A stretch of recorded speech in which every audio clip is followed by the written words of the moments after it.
কিছু আপা আপা কিছু তোমার তুমি কষ্ট আপা কথা তো নাকি আপা আমি ছোট ভাই ডাকি সাগর কিছু না, কাউরে ডাকতে হইব না। আমার একটা কাজ করে দিবি? কি কাজ করতে হইব কও, তোমার লাগে সব কাজ করতে পারো। কি রান্না করতে হইব? আমি তো আগে টলারে মেলা রান্না করতাম। সাগর দুটো কি একটু ওই বাড়িতে দিয়ে আইবি? আচ্ছা আপা।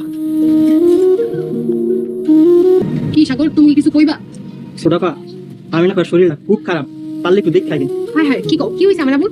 কি হয়েছে তা জানি না, তাই মাঝে মাঝে পেট টেপা ধরে আর ব্যথায় চিল্লায়। আচ্ছা ঠিক আছে, তুমি আমার বাড়িতে যাও, আমি বিকাল আসবো। আমি না তোমার মুখ দেখে বোঝা যাইতেছে তুমি অসুস্থ, আর তুমি কইতেছো তোমার কিছু হয় না। একটু পেটে ব্যথা শুরু হয়েছিল, মাথাটা চক্কর দিছে, বমি করছি, এখন ভালো লাগতেছে। কয়দিন ধরে এমন হইতাছে? 4-5 দিন ধরে।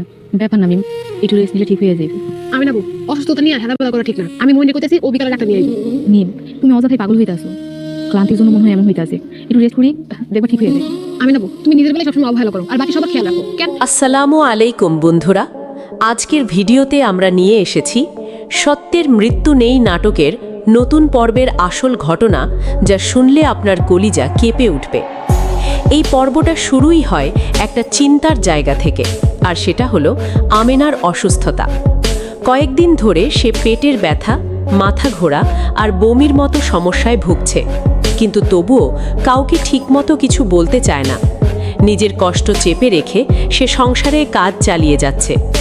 এই জায়গাটাই সবচেয়ে বেশি নাড়া দেয়, কারণ একজন মানুষ কতটা কষ্টে থাকলে নিজের শরীরের দিকটা এতটা অবহেলা করতে পারে। আশেপাশের মানুষজন বুঝতে পারলেও আমিনা নিজে বিষয়টাকে হালকা করে দেখানোর চেষ্টা করে, কিন্তু ভেতরে ভেতরে এটা যে বড় কোনো সমস্যার ইঙ্গিত দিচ্ছে সেটা স্পষ্ট বোঝা যায়। এই অসুস্থতার মাঝেই আমরা দেখি সালাউদ্দিনের জীবন সংগ্রাম।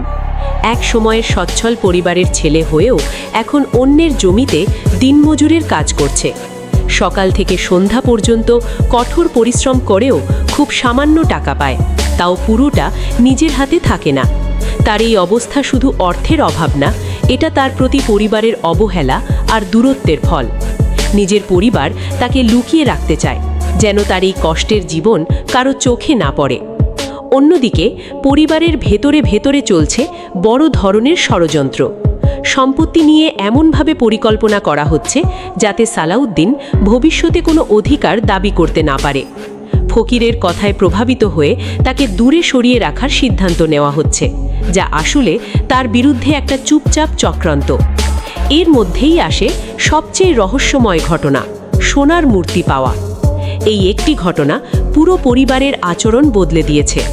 সবাই বিষয়টা গোপন রাখতে চাইছে, কারণ এটা প্রকাশ পেলে বিপদ হতে পারে। কিন্তু এই গোপন সম্পদই ভবিষ্যতে বড় দ্বন্দ্বের কারণ হবে, এটা পরিষ্কার বোঝা যাচ্ছে। এদিকে মাতবর নতুন করে সালাউদ্দিনকে নিজের কাছে কাজের প্রস্তাব দিচ্ছে। বাইরে থেকে এটা সাহায্য মনে হলেও ভেতরে অন্য উদ্দেশ্য আছে বলে সন্দেহ হয়।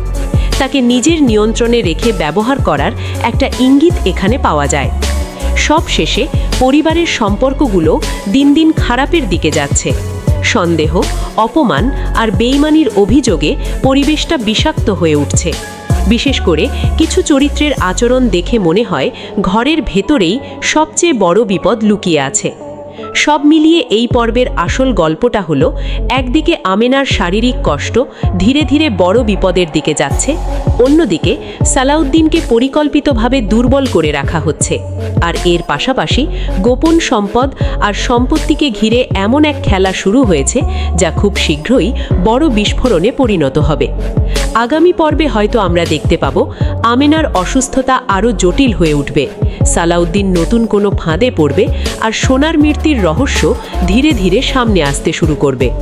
ভিডিওটি ভালো লাগলে অবশ্যই লাইক, কমেন্ট, শেয়ার করবেন এবং এমন আরও দারুণ রিভিউ পেতে চ্যানেলটি সাবস্ক্রাইব করে সাথে থাকুন। ধন্যবাদ।